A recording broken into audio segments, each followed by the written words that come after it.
Shalom Bapak Ibu Saudara-saudari yang dikasihi Tuhan. Pagi hari ini kita berjumpa lagi di tempat ini, di hari Minggu yang pertama di tahun 2021. Di sepanjang tahun lalu Tuhan sudah menyertai dan melindungi kita. Saya percaya di tahun ke depan ini, hari-hari yang akan datang, Tuhan pasti selalu akan menyertai dan melindungi kita. Amin. Kita mau bersyukur buat kebaikan Tuhan. Selama ini Tuhan telah memberikan kasih-Nya, memberikan karunia-Nya pada kita. Kita mau membalasnya melalui pujian dan penyembahan yang terbaik pada pagi hari ini untuk Tuhan. Mari kita siapkan hati kita untuk masuki penyembahan kita. Kami mau memasuki hadirat-Mu Tuhan. Kami mau menyembah-Mu Yesus. Terima kasih Tuhan untuk kasih-Mu Tuhan. Terima kasih untuk kebaikan-Mu Tuhan sepanjang hidup kami Tuhan. Haleluya. Terima kasih Yesus. Dengan iman kami mau katakan Tuhan. Ku menyembah dalam kudus hadirat.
Engkau besar.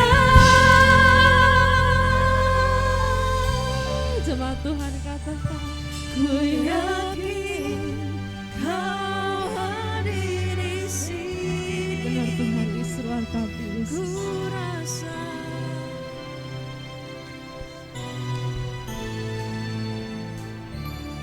ku yakin Kau nyata di sini. Kemenangan terjadi di sini. Ku yakin Kau hadir di sini. Ku rasakan kuasa yang tak terbatas. Ku yakin Kau nyata di sini. Kemenangan terjadi di sini. Kesembuhan terjadi di sini. Kelepasan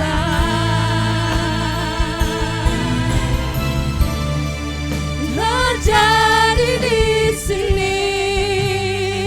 Berikan sorak-sorak yang terbaik buat Tuhan kita. Amin. Dengan kasih Kristus butin yang kebawa kita dalam doa.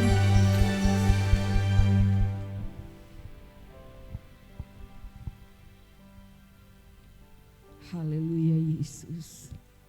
Segala puji dan syukur kami naikkan kepadamu ya Tuhan. Karena Engkau Allah yang luar biasa bagi kami. Kami sangat bersyukur memiliki Engkau Tuhan. Kami boleh mengalami mujizat-mujizat demi mujizat di dalam setiap kehidupan kami. Kami boleh alami di dalam setiap rumah tangga kami, di setiap pribadi kami Tuhan. Terpujilah Engkau Bapa yang baik. Tiba lagi pada hari yang ketiga di tahun 2021. Kami ada sampai saat ini bukan karena kuat dan gagah kami, tapi karena kebaikan Tuhan, pertolongan Tuhan. Walaupun kami begitu banyak mengalami masalah dan persoalan hidup, tetapi kalau kami ada sampai saat ini bukan karena kepintaran kami, kekuatan kami, tapi oleh anugerah Tuhan yang terindah dalam hidup kami. Terima kasih Bapa di surga. Kami semua boleh kumpul di tempat ini ya Tuhan. Engkau sudah sertai kami, Engkau sudah tuntun langkah kami. Kami boleh kumpul di tempat ini dengan satu kerinduan. Kami rindu memuji dan membesarkan nama-Mu Tuhan. Terima kasih Bapa di surga. Oleh sebab itu Tuhan, sepanjang ibadah mulai dari awal, pertengahan sampai pada akhirnya, biar Tuhan pimpin ya Tuhan. Engkau pimpin kami semua, baik pelayan altar, bahkan hamba-Mu yang akan menyampaikan kebenaran firman-Mu. Biar kami semua merasakan pertolongan Tuhan. Teristimewa Tuhan, kami seluruh umat-Mu yang sudah datang, biar kami memperoleh kekuatan, memperoleh berkat rohani daripada-Mu ya Tuhan. Terima kasih Bapak. Kalau ada rekan-rekan kami Tuhan, umat-umat-Mu yang masih dalam perjalanan, biar Engkau sertai mereka Tuhan. Engkau tibahkan dengan segala selamat, biar kami sama-sama pun datang untuk memuliakan nama-Mu. Terima kasih Bapa di surga. Ampuni dosa dan salah kami Tuhan. Kami akan mulaikan ibadah kami pada pagi hari ini, pada siang hari ini. Kami alaskan hanya di dalam nama Yesus, Tuhan dan Juru Selamat kami. Haleluya. Amin. Sekali lagi sorakan shalom. Lambaikan tanganmu, katakan shalom. Kita tekan tetap terus memuji Tuhan. Kita bersyukur karena kasih-Nya dan kebaikan-Nya tetap terus ada bersama kita. Amin. Kami yakin Tuhan, ajaib Engkau Tuhan.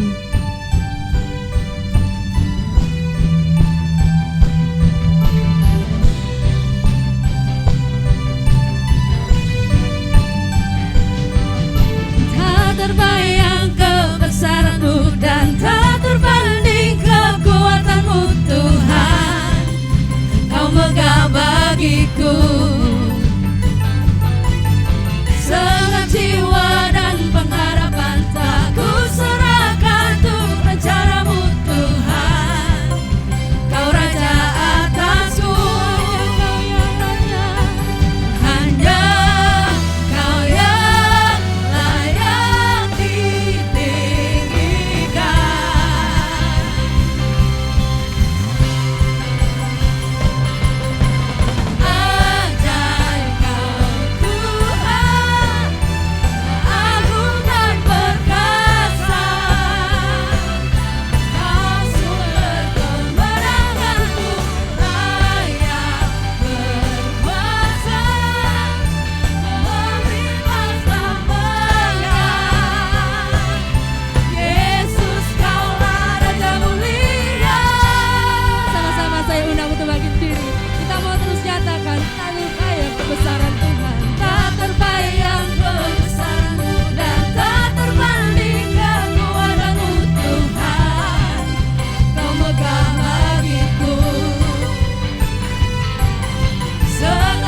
kekuatan bagi kita. Amin saudara.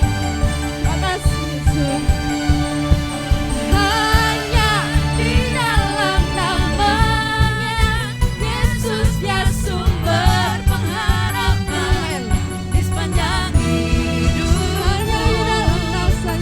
Hanya di dalam kuasanya pasti tersedia kemenangan bagiku selamanya.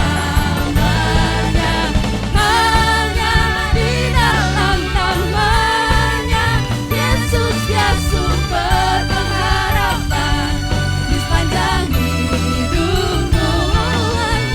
Hanya di dalam kuasanya pasti tersedia kemenangan bagiku selama-lamanya.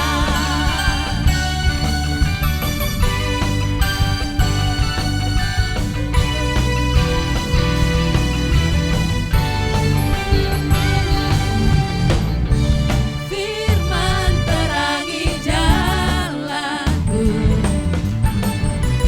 periksa iman di setiap waktu. Lindungiku dari segala, tak pernah ku ragu, karena Dia bersamaku, setia menjaga dengan kuasa mulia. Hanya di dalam namanya Yesus dia sumber pengharapan di sepanjang hidupku. Hanya di dalam kuasanya pasti tersedia kemenangan bagiku selama-lamanya. Kebenaran-Nya Tuhan yang membebaskan kami.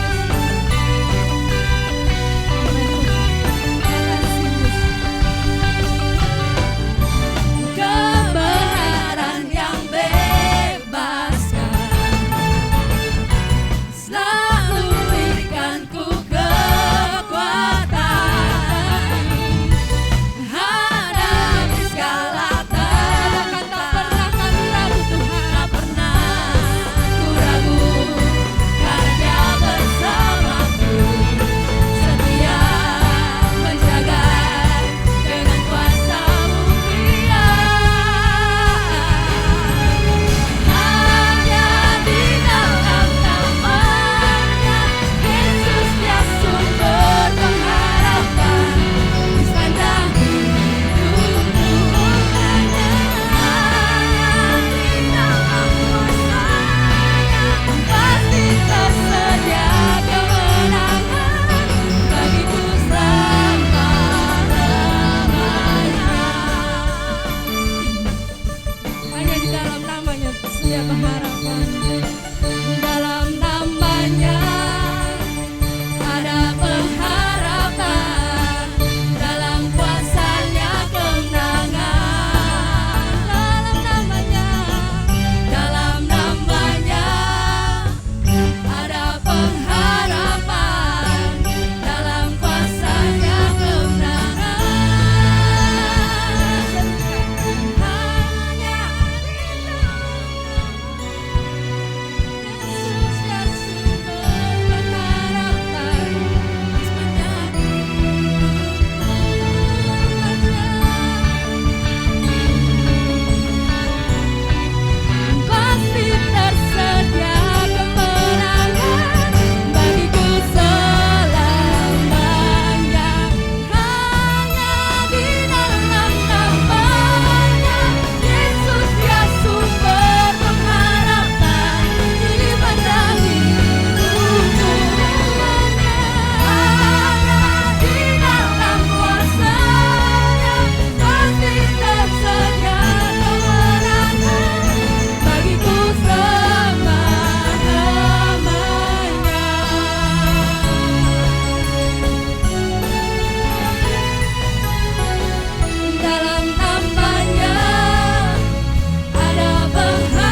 Tuhan yang Kau Tuhan janjikan bagi kami Tuhan.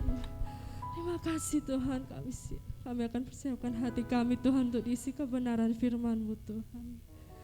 Kami mau berseru hanya Kau Tuhan satu-satunya kami andalkan Tuhan. Terima kasih Yesus. Yesus, padamu ku berseru, Kaulah penyelamatku, terpujilah Kau Tuhanku. Mulutku memuji nama-Mu sepanjang umur hidupku, terpujilah Kau Tuhanku di atas segalanya.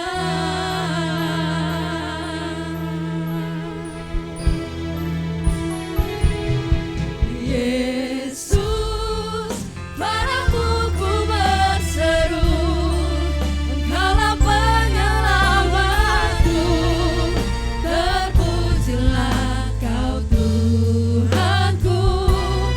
Mulutku memuji nama-Mu sepanjang umur hidupku, terpujilah Kau Tuhanku di atas segalanya. Katakan dengan iman, katakan Kau Tuhan penolong dalam hidupku. Kau Tuhan penolong dalam hidupku, ku percaya hanya kepada-Mu. Kau pegang tanganku dan tuntun langkahku. Yesus, Kau perlindunganku. Kau Tuhan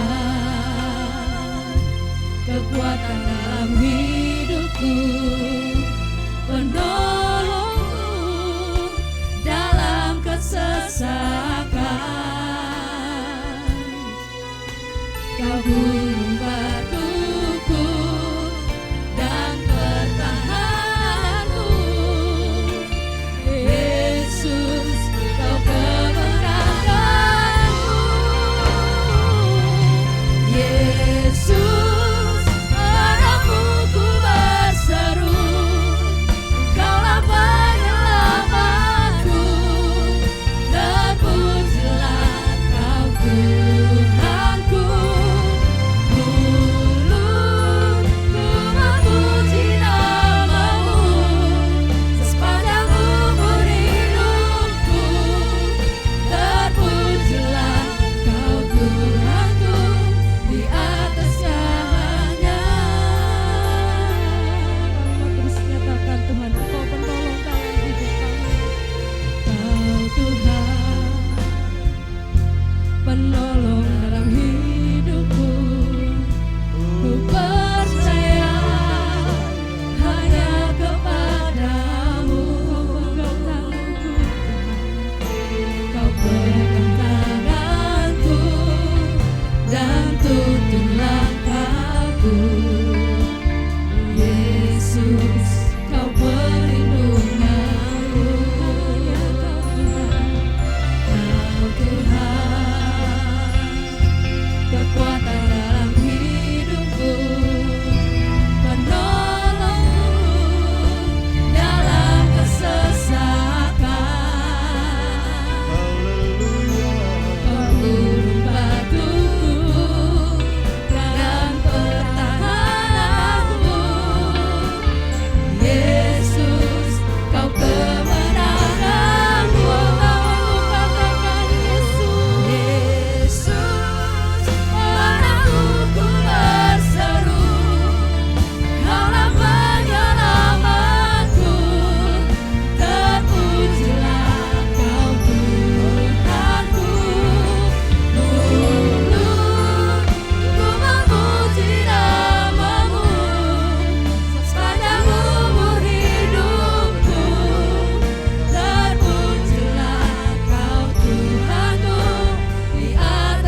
terpujilah Kau Tuhanku di atas segalanya.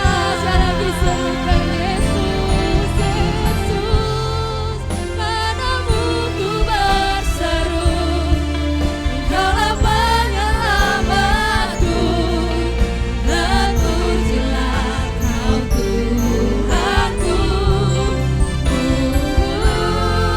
Ku memuji namamu sepanjang umur hidupku, terpujilah Kau Tuhanku di atas segalanya.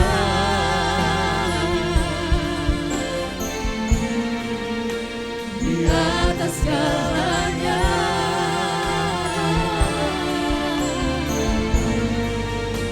Di atas segalanya.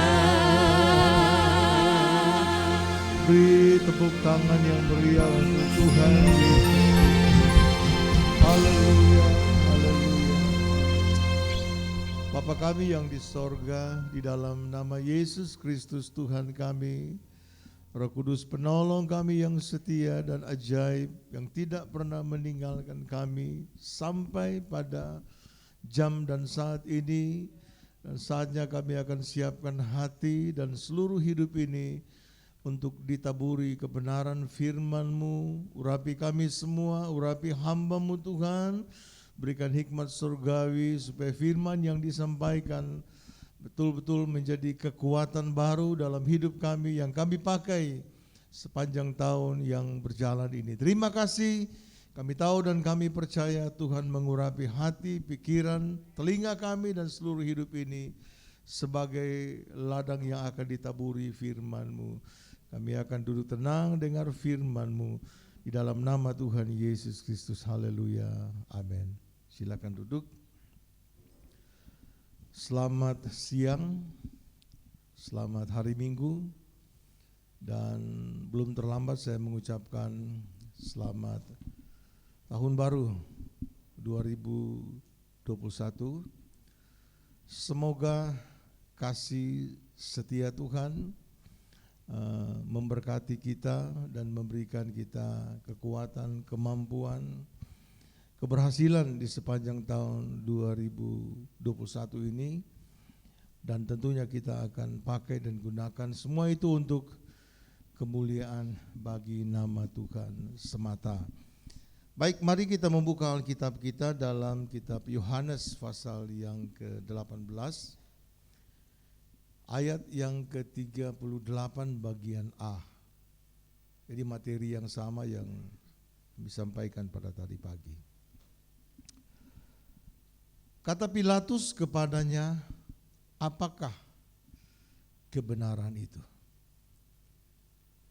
Ini sebuah pertanyaan yang disampaikan Pilatus kepada Tuhan Yesus.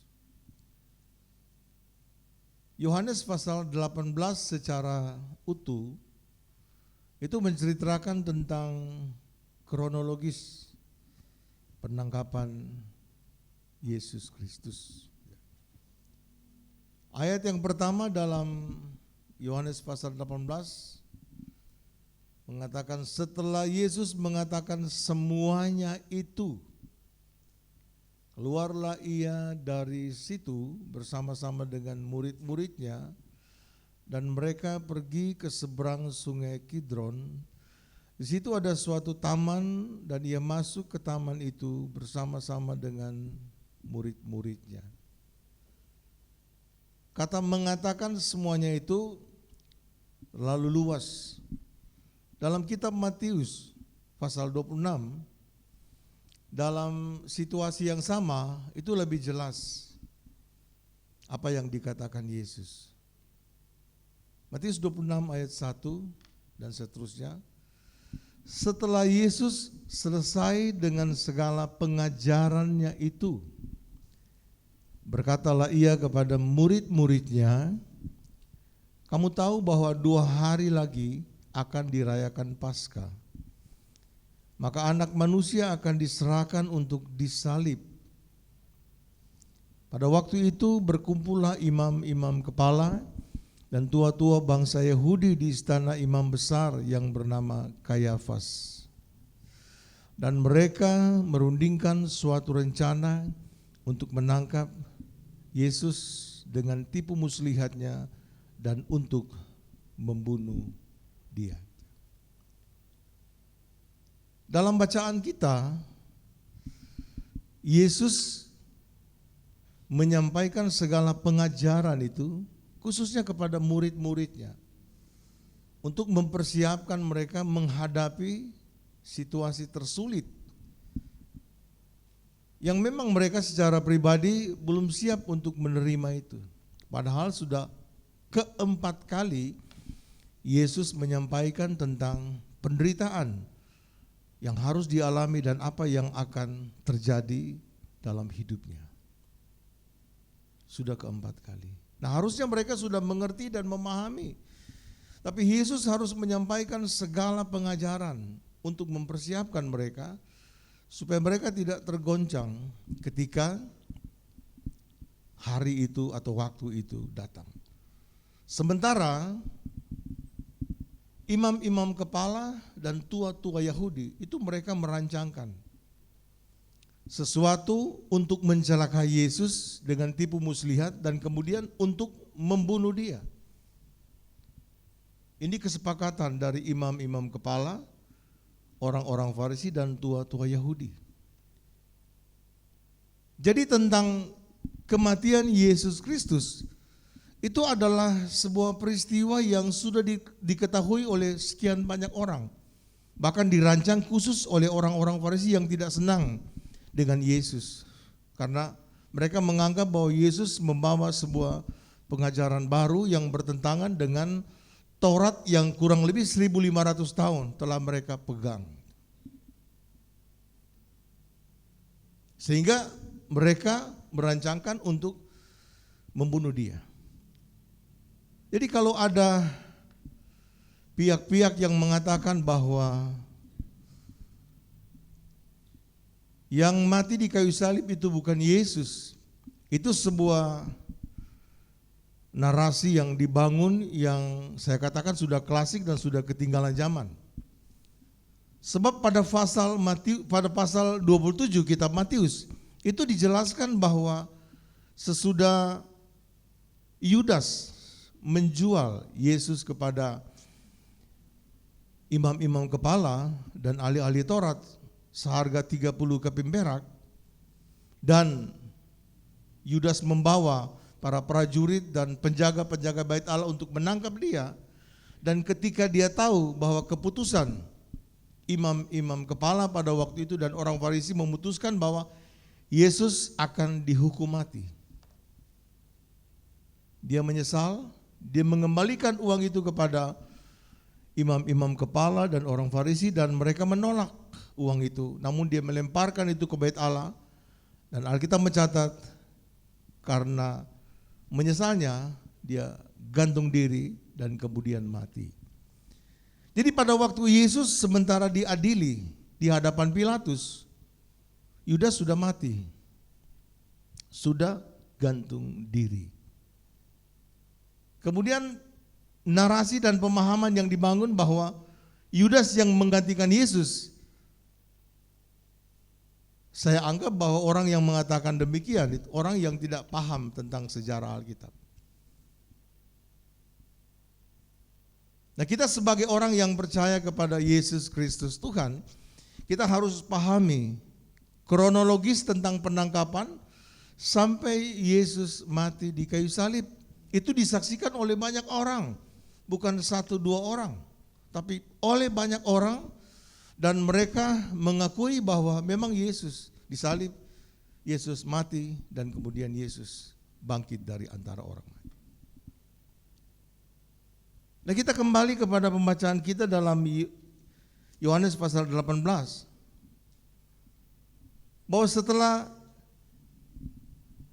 kesepakatan para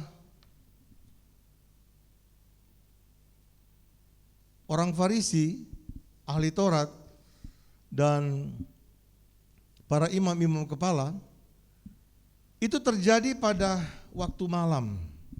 Jadi Yesus ditangkap di Taman Getsemani itu bukan pada waktu siang tapi pada waktu malam.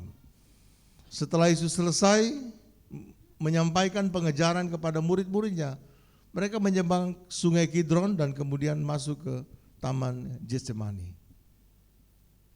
Tidak disebut jam berapa Yesus ada di situ bersama dengan murid-muridnya, tapi kira-kira sekitar jam 8 atau jam 9 malam.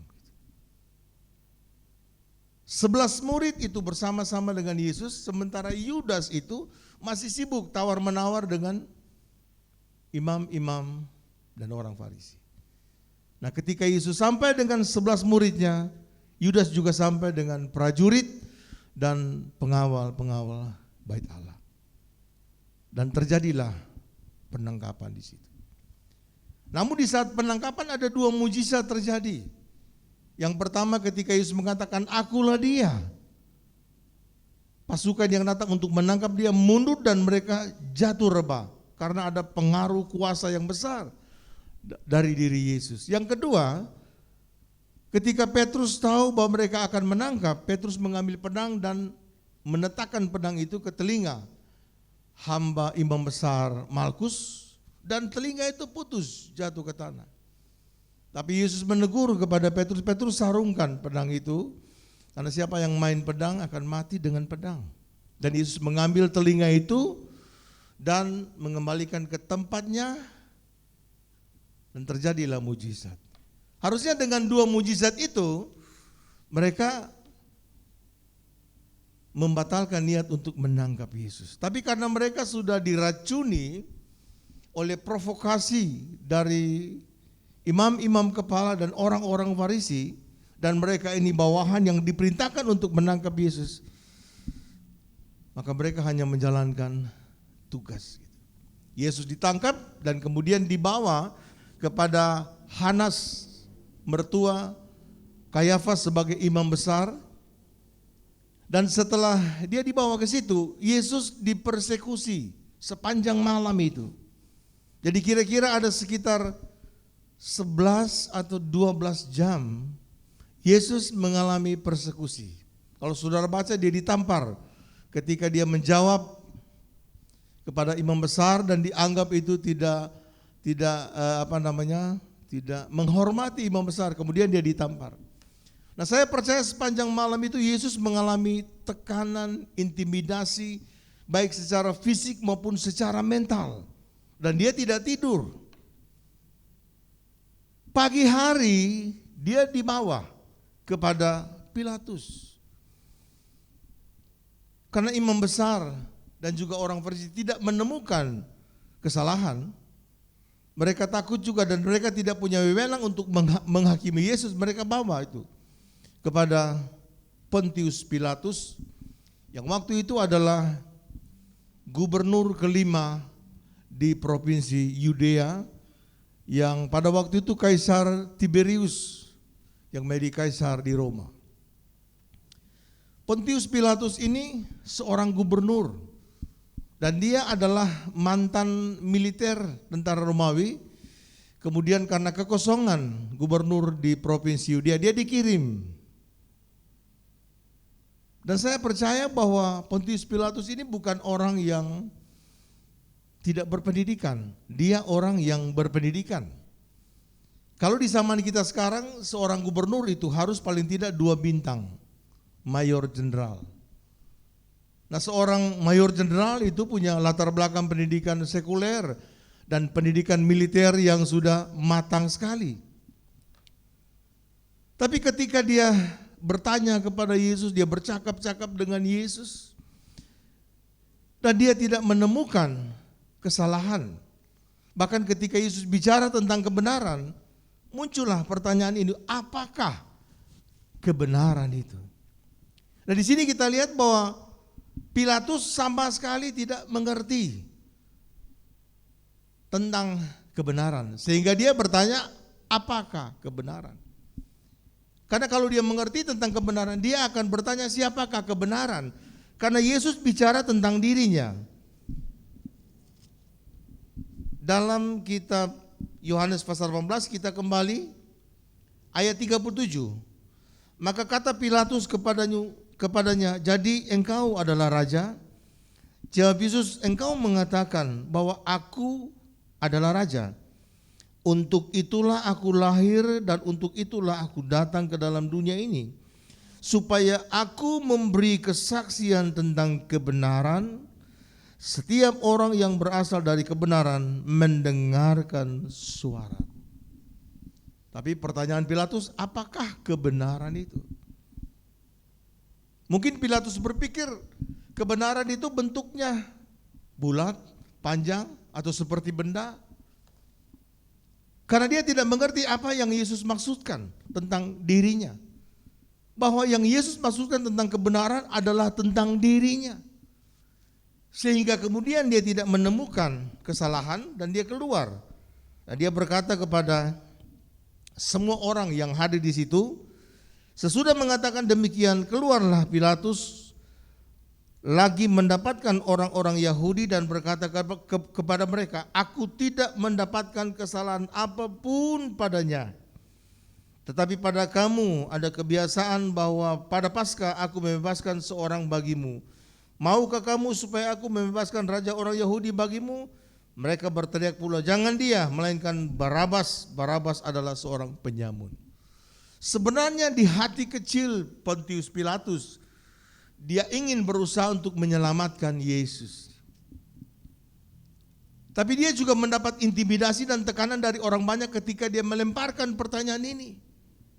Dia bilang kebiasaan di orang Yahudi tiap kali Paskah hari raya, kalian membebaskan seseorang.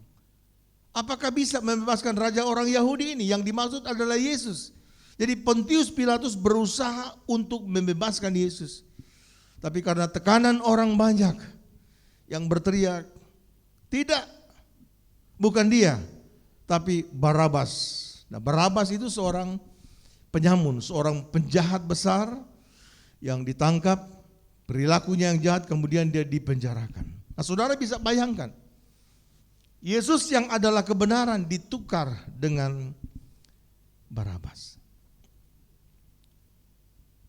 Muncullah sebuah pertanyaan dari Pilatus. Kata Pilatus kepadanya, apakah kebenaran itu? Nah, saya mencoba menyimpulkan kata kebenaran di sini. Kebenaran itu bukan sekedar perbuatan baik. Sekalipun dalam sebuah kebenaran yang dibutuhkan adalah harus perbuatan baik. Kebenaran dan perbuatan baik itu tidak bisa dipisahkan.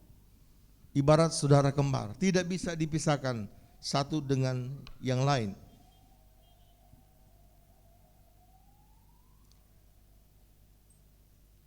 Kata dasar dari kebenaran adalah benar. Benar itu pasti baik. Tapi tidak semua perbuatan baik itu benar.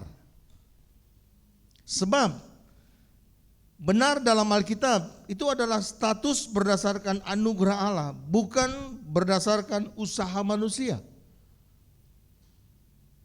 Kalau kebenaran berdasarkan usaha manusia, itu kebenaran yang semu. Kebenaran yang tidak ada artinya apa-apa, yang samar-samar. Karena Paulus mengatakan dalam kitab Roma pasal 5 ayat 8 sampai 9, dia bicara tentang kata benar. Akan tetapi Allah menunjukkan kasih-Nya kepada kita oleh karena Kristus telah mati untuk kita ketika kita masih berdosa. Lebih-lebih karena kita sekarang telah dibenarkan oleh darah-Nya, kita pasti akan diselamatkan dari murka Allah. Perhatikan kata dibenarkan oleh darah-Nya. Jadi kata benar menurut Alkitab adalah orang yang dibenarkan. Bukan hanya sekedar perbuatan baik. Makanya saya katakan tadi benar itu pasti baik, tapi baik belum tentu benar. Karena benar menurut konteks Alkitab atau firman Tuhan itu adalah dibenarkan. Sehingga kita sebagai orang benar itu adalah anugerah Allah, pemberian Allah. ketika kita percaya kepada Yesus Kristus Tuhan dan menerima Dia sebagai Tuhan dan Juru Selamat, kita dibenarkan oleh darah-Nya. Yang tadinya kita orang berdosa, kita dibenarkan oleh darah-Nya dan kita mendapat kepastian keselamatan dari murka Allah, yaitu kita diselamatkan dan masuk ke dalam sorga yang tinggal kekal untuk selama-lamanya. Kata benar, saya ambil dari Kamus Bahasa Indonesia. Benar itu mempunyai arti tidak salah, betul, tidak berat sebelah, adil, dan lurus hatinya. Bertolak dari kata benar dari kamus ini.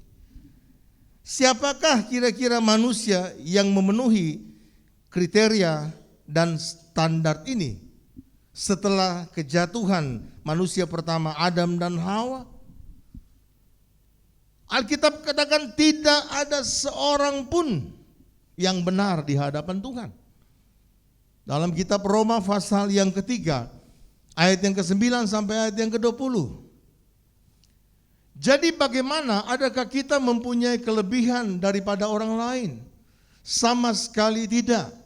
Sebab di atas telah kita tuduh bahwa orang Yahudi maupun orang Yunani, bahwa mereka semua ada di bawah kuasa dosa. Seperti ada tertulis, tidak ada yang benar, seorang pun tidak. Jadi berdasarkan kejatuhan manusia pertama, itu dosa telah menjalar dari satu generasi kepada generasi yang sampai pada hari ini. Setiap orang yang terlahir dari kandungan seorang wanita, dia terlahir sebagai orang berdosa. Jadi tidak ada orang benar. Seorang pun tidak. Berikut. Lanjut. Tidak ada seorang pun yang berakal budi. Tidak ada seorang pun yang mencari Allah. Semua orang telah menyeleweng. Mereka semua tidak berguna. Tidak ada yang berbuat baik. Seorang pun tidak. Kerongkongan mereka seperti kubur yang ternganga, lidah mereka merayu-rayu, bibir mereka mengandung bisa. Mulut mereka penuh dengan sumpah serapa. Kaki mereka cepat untuk menumpahkan darah. Keruntuhan dan kebinasaan mereka tinggalkan di jalan mereka. Dan jalan damai tidak mereka kenal. Kita lompat ayat 23. Karena semua orang telah berbuat dosa dan telah kehilangan kemuliaan Allah. Ini keadaan manusia. Setelah Adam jatuh dalam dosa, semua orang telah berbuat dosa. Semua orang telah kehilangan kemuliaan Allah. Tidak ada orang yang benar di muka bumi ini. Tapi kita bersyukur hari ini kita disebut sebagai orang benar karena anugerah Allah, karena pengorbanan Allah di dalam Yesus Kristus, dan oleh darahnya dosa-dosa kita disucikan oleh Tuhan.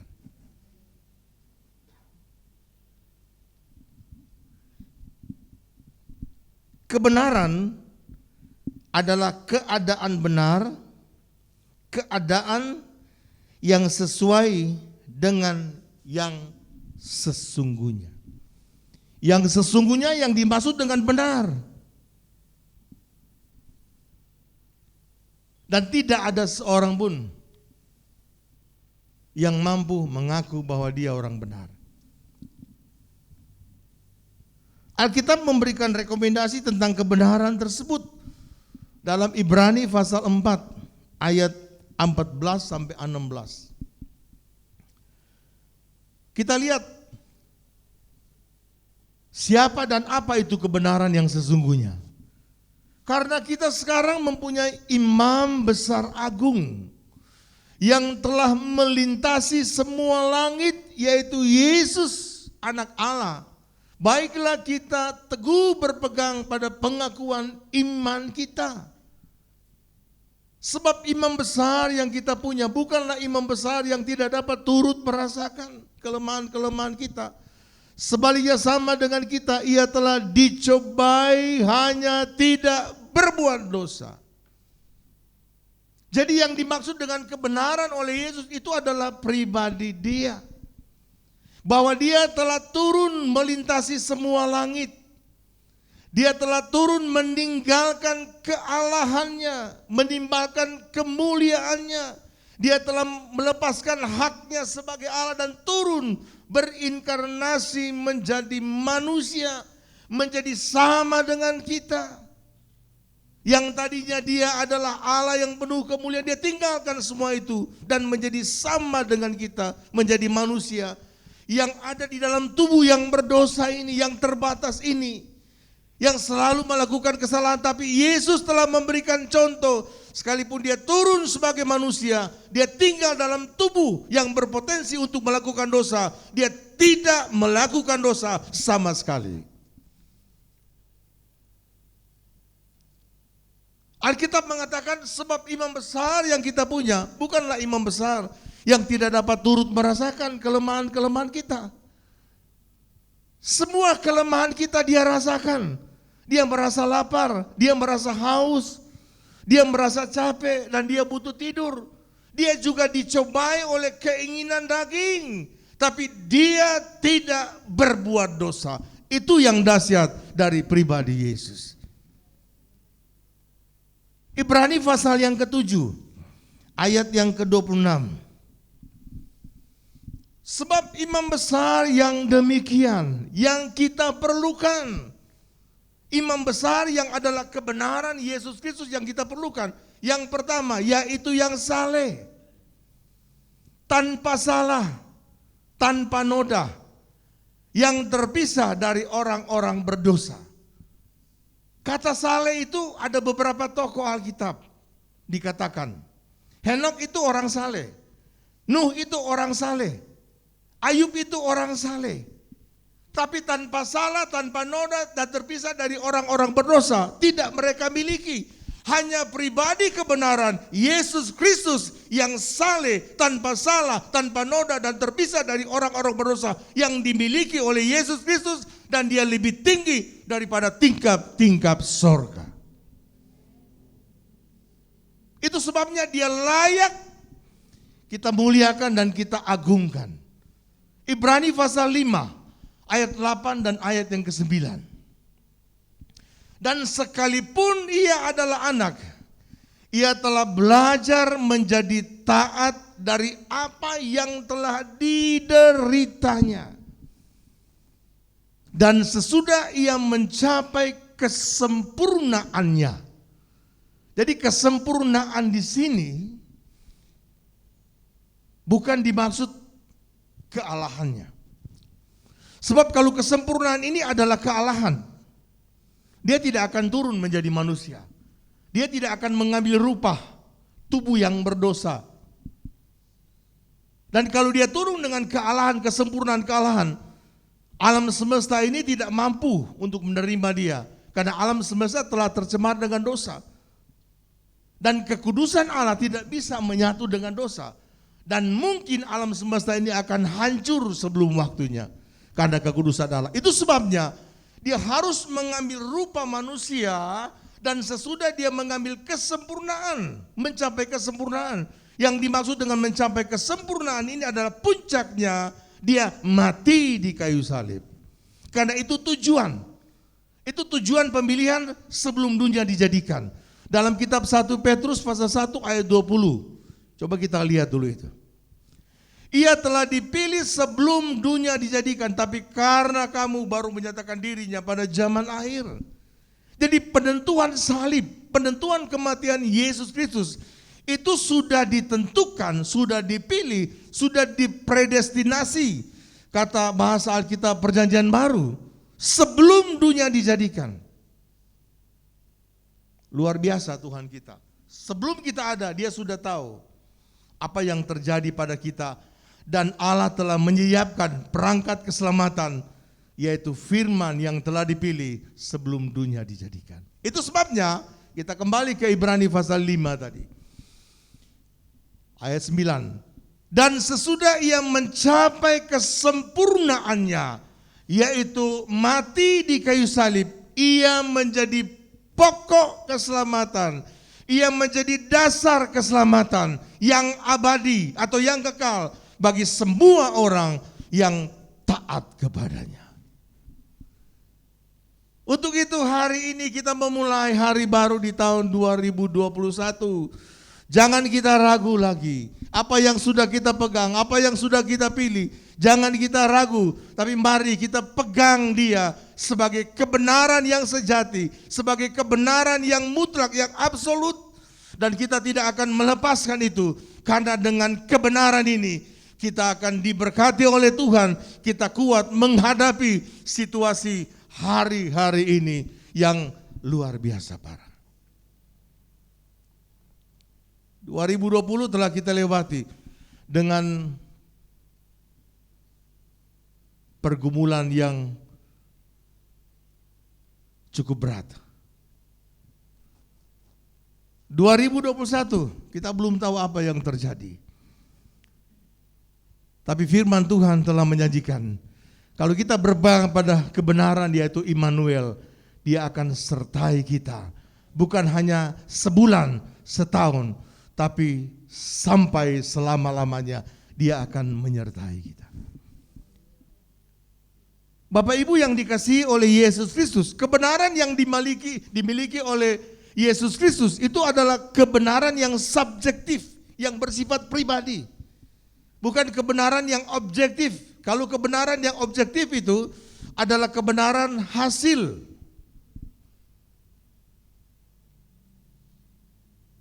dari pemahaman beberapa orang, kemudian mengatakan dia kebenaran.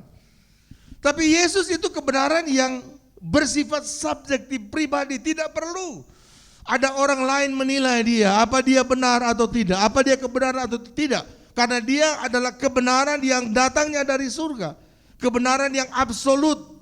Dan ketika dia menjadi manusia, mengambil rupa, mengambil tubuh yang lemah ini, berpotensi untuk melakukan dosa, dia tidak melakukan dosa. Dan kita bersyukur kita punya Tuhan Juru Selamat yang seperti itu. Nah Bapak Ibu yang dikasihi oleh Tuhan Yesus Kristus, kita akan melihat apa dampak dan manfaat dari kebenaran yang kita miliki. Kalau kita berpegang pada kebenaran, Yesus Kristus adalah kebenaran. Mari kita lihat poin yang pertama. Dalam kitab Yohanes pasal 14 ayat 6. Kebenaran itu adalah Yesus. Jadi pertanyaan dari Pilatus terjawab. Kebenaran itu adalah Kristus. Apakah kebenaran itu? Yesus menjawab dalam Yohanes pasal 14 ayat 6. Kebenaran itu adalah aku sendiri. Amin. Yohanes 14 ayat 6, kata Yesus kepadanya, kepada salah seorang murid yang bertanya tentang dia, akulah jalan dan kebenaran dan hidup. Ada 3 hal yang penting yang juga diperlukan menyangkut kehidupan manusia. Yang pertama, Yesus berkata, akulah jalan. Jalan itu fasilitas satu-satunya kalau kita kemana. Setelah kita keluar dari gereja ini, setelah ibadah ini akan ditamatkan, kita akan kembali ke rumah tempat tinggal kita masing-masing, tentu dengan jalan yang sudah kita ketahui bersama. Kita tidak mungkin tidak akan melalui jalan, karena jalan itu fasilitas untuk bisa kita ke rumah, ke gereja, ke mal, dan kemana saja. Yesus berkata, akulah jalan, akulah fasilitas itu. Yang kedua, akulah kebenaran yang hakiki. Akulah kebenaran yang mutlak, akulah kebenaran yang absolut. Tanpa tidak perlu dinilai oleh orang lain. Akulah kebenaran karena aku datang dari sorga. Aku berasal dari sorga. Aku turun dari sorga. Dan aku adalah hidup. Jadi Yesus memperkenalkan diri bahwa dia adalah jalan, dia ada fasilitas, dia adalah kebenaran, dia adalah hidup. Dan tidak ada seorang pun yang datang kepada Bapa kalau tidak melalui aku. Jadi jalan, kebenaran dan hidup itu adalah tunggal satu-satunya dan tidak ada yang lain.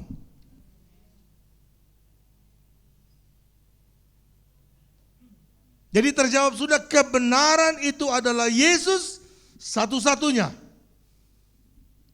Dia adalah jalan, kebenaran dan hidup, dan tidak ada seorang pun yang bisa datang kepada Bapa kalau tidak melalui aku.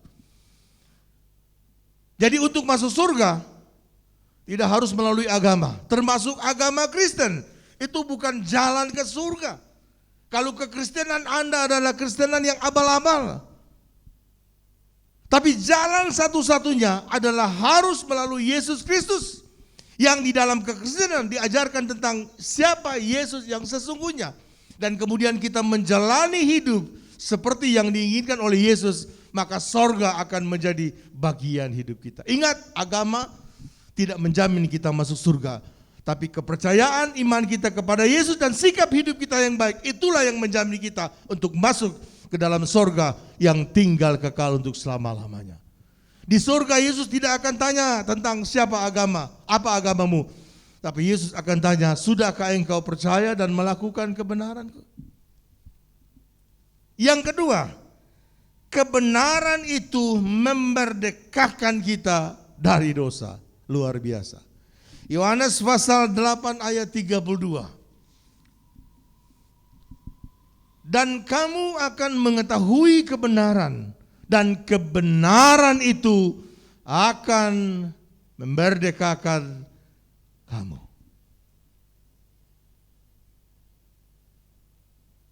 Tidak ada orang yang berani menyatakan diri seperti ini. Kebenaran itu memerdekakan kamu dan akan memerdekakan kamu dari dosa. Artinya Yesus sanggup dan mampu untuk menebus dan menghapus dosa-dosa kita. Yang ketiga, kebenaran itu akan terus menguduskan kita. Yohanes 17 ayat 17. Kuduskanlah mereka dalam kebenaran, firman-Mu itu adalah kebenaran. Luar biasa, kita disediakan jalan, kita disediakan kebenaran, kita disediakan hidup yang kekal. Satu-satunya melalui Yesus. Kemudian kebenaran itu memerdekakan kita. Dan yang ketiga, kebenaran itu yang terus menguduskan kita. Namun kekudusan itu bukan semata-mata anugerah, tapi harus dari usaha kita. Ibrani pasal yang ke-12 ayat 14. Berusahalah hidup damai dengan semua orang dan kejarlah kekudusan, sebab tanpa kekudusan tidak seorang pun akan melihat Tuhan. Kekudusan selain anugerah Tuhan, yang ketika kita percaya kita dikuduskan, dibenarkan oleh firman-Nya. Berikut kedua, kekudusan itu harus kita upayakan, kita kejar kekudusan. Tapi dimulai dengan hidup damai dengan semua orang. Kekristenan tidak pernah mengajar kekerasan, kekristenan tidak pernah mengajar membenci orang. Tapi kekristenan mengajar sesuai dengan ajaran Yesus. Kasihilah musuhmu, maka engkau akan diberkati oleh Tuhan. Jadi kita harus hidup berdamai dengan semua orang, semua agama, semua warna kulit, semua bangsa, suku. Tidak terkecuali kita harus hidup berdamai. Dan kita mempunyai peluang untuk mengejar kekudusan. Sebab dengan kekudusan itu kita bisa melihat, bisa bertemu, dan bisa tinggal bersama-sama dengan Tuhan. Dan yang keempat, kebenaran itu adalah sumber ketenangan dan damai sejahtera. Yesaya pasal 32 ayat yang ke-17. Di mana ada kebenaran, di situ akan tumbuh damai sejahtera. Dan akibat kebenaran ialah ketenangan dan ketenteraman dan untuk selama-lamanya. Nah, kalau kita sepakat bahwa kebenaran itu adalah Yesus, saya terjemahkan ayat ini, di mana ada Yesus, di situ akan tumbuh damai sejahtera.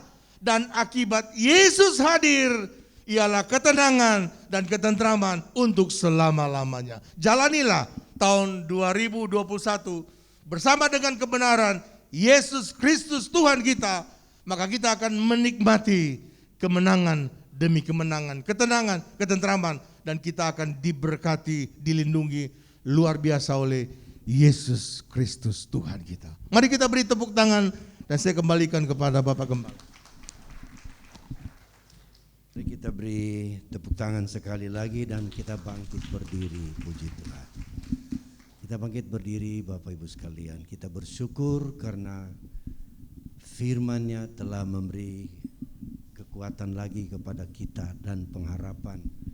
Sebab di dalam Dia kita beroleh hidup yang dibenarkan oleh Allah. Puji Tuhan. Yesus baik-baik buat saya. Puji Tuhan. Dia adalah kebenaran, jalan, dan hidup yang kekal. Haleluya. Dia membenarkan kita dan memberikan kita damai, sejahtera, dan ketenangan. Puji Tuhan. Yesus baik. Yesus baik, baik buat saya. Yesus baik, baik buat saya. Ku tak dapat membalas kasih-Mu, Yesus, Yesus baik, baik buat saya. Lagi katakan, Yesus baik. Yesus baik, baik buat saya. Yesus baik, baik buat saya. Ku tak dapat membalas kasih-Mu, Yesus, Yesus baik, baik buat saya. Lagi katakan, Yesus baik. Yesus baik, baik buat saya. Yesus baik, baik buat saya. Ku tak dapat membalas kasih-Mu, Yesus, Yesus baik, baik buat saya. Hanya jemaat Tuhan saja. Yesus baik.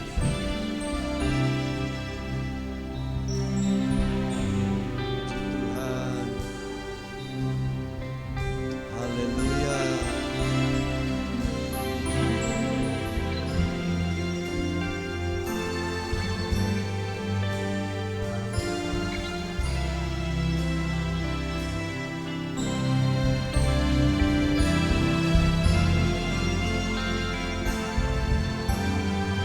Puji Tuhan.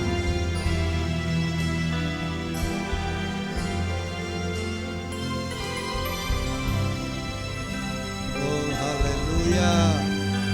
Sekali lagi bersama-sama kita ekspresikan dengan mengangkat tangan kepada Tuhan. Yesus baik, Engkau baik Tuhan. buat saya. Engkau baik bagi kami Tuhan. Yesus baik, Engkau baik bagi kami. baik Engkau buat membenarkan saya. kami karena Engkau adalah kebenaran itu sendiri. Ku tak dapat Haleluya. membalas kasih-Mu, Yesus, Yesus baik, baik buat saya. Ku tak dapat, Ku tak dapat membalas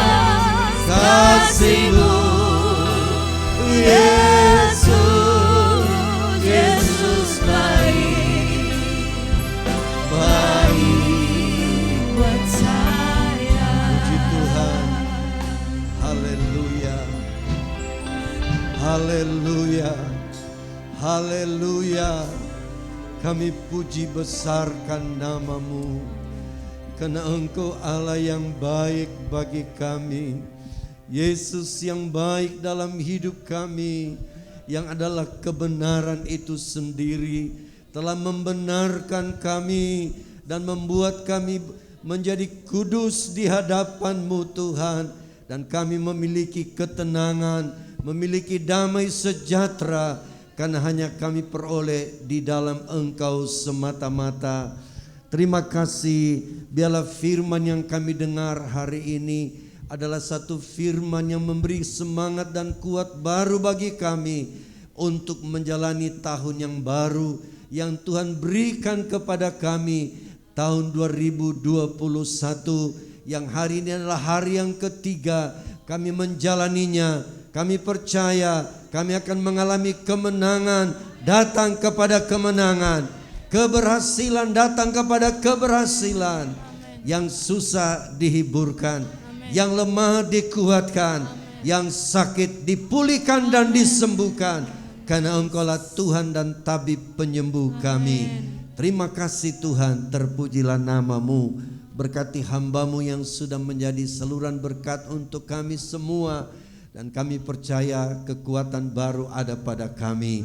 Dan umat-umat akan ulurkan tangan memberikan korban persembahan, balas berkat berlipat kali ganda seperti janji firman Tuhan. Di dalam nama Yesus Kristus kami sudah berdoa. Haleluya. Amin. Ada lagu yang disiapkan, mari kita lakukan pujian itu dan kita akan menutup pada ini.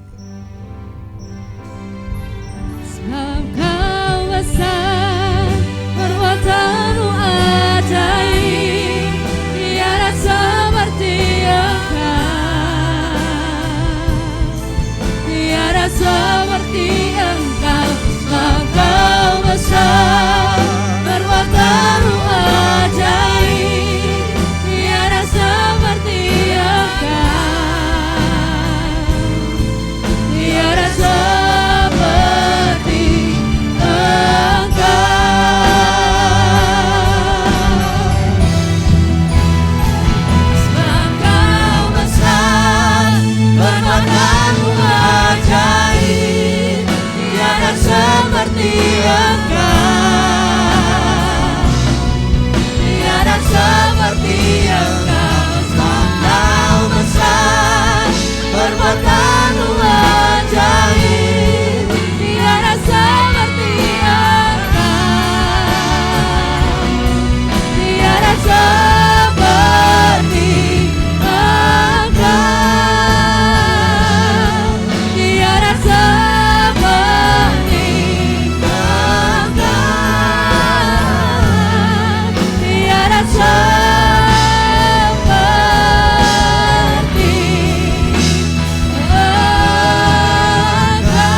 kebaikan dan kemurahan-Mu kami boleh ada lagi pada hari ini. Adalah hari yang ketiga di tahun 2021, tahun pemberian Tuhan kepada kami. Kami telah berbuat bakti kepada-Mu, memuji-muji nama-Mu, bahkan mendengarkan firman-Mu ya Tuhan. Kiranya apa yang kami lakukan hari ini sempurnakan, menjadi korban yang berkenan di hati Tuhan. Apa yang kami lakukan Bapa adalah sesuatu yang membuat kami makin mengasihi Tuhan dan hidup menjadi pelaku-pelaku firman. Kiranya Tuhan perjalanan hidup kami di tahun baru ini, Tuhan selalu menyertai kami, memberi kemenangan Tuhan, memberi keberhasilan dalam segala hal, dalam tugas, dalam pekerjaan, supaya kami boleh melihat kebesaran Tuhan dan kami senantiasa memuji memuliakan nama-Mu. Khusus untuk bangsa dan negara kami yang kami cintai, sebagai anak bangsa Tuhan, kami berseru kepada-Mu, berkatilah bangsa kami ini agar menjadi bangsa yang takut akan Tuhan. dengan jalan memberkati pemerintah kami yang tertinggi sampai yang terendah, dalam menjalankan tugas roda-roda pemerintahan yang mereka gerakan Tuhan. Semua akan berhasil, semua program akan dapat dilaksanakan demi kemaslahatan rakyat bangsa Indonesia ini. Terima kasih Tuhan, kami mohon keamanan juga tercipta di mana-mana lewat TNI dan Polri yang bertugas menjaga keamanan bangsa kami, supaya kami bebas bekerja, leluasa menunaikan ibadah kami kepada Tuhan. Berkati mereka dalam menjalankan tugas Tuhan, supaya Tuhan sungguh kami melihat bangsa ini diberkati oleh Tuhan. Pulihkan ekonomi keuangan bangsa kami, supaya Tuhan semua penduduk Indonesia ini Tuhan menikmati hidup yang berkecukupan, hidup yang berbahagia di dalam Tuhan. Terpujilah akan Tuhan. Kami juga bawa dalam tangan-Mu pekerjaan-Mu yang kami sedang hadapi Tuhan. Istimewa acara yang direncanakan oleh gereja kami Tuhan di Pulau Bali nanti, ulang tahun yang ke-100 GPDI Tuhan. Kami mohon campur tangan Tuhan, panitia penyelenggara, Tuhan berikan mereka kemampuan dalam melaksanakannya. Bahkan hamba-hamba Tuhan yang menghadiri, Tuhan bukakan jalan. Dan demikian juga Tuhan rapat pleno majelis pusat nanti di Bali pada minggu yang akan datang. Kami serahkan ke dalam tangan Tuhan, supaya segala sesuatu yang sudah direncanakan akan dapat dicapai untuk hormat kepujian kebesaran nama Tuhan. Terima kasih Bapa. Kami percaya berkat-Mu telah menjadi bahagian kami. Itulah sebabnya dengan menadakan tangan kekasih-kekasihku, mari kita kembali ke tempat kita masing-masing, membawa berkat dan nikmat dari Allah Bapa, kasih sayang dari Tuhan Yesus, penghantaran pimpinan kuat kuasa Roh Kudus menyertai kita sekalian, mulai siang hari ini sampai hari Maranatha, Yesus kembali kali yang kedua. Haleluya. Yang percaya berkata amin. Selamat siang, Tuhan berkati, selamat tahun baru. Kita keluar di pintu yang satu ini untuk bisa saling menyapa tahun baru satu dengan yang lain. Puji Tuhan.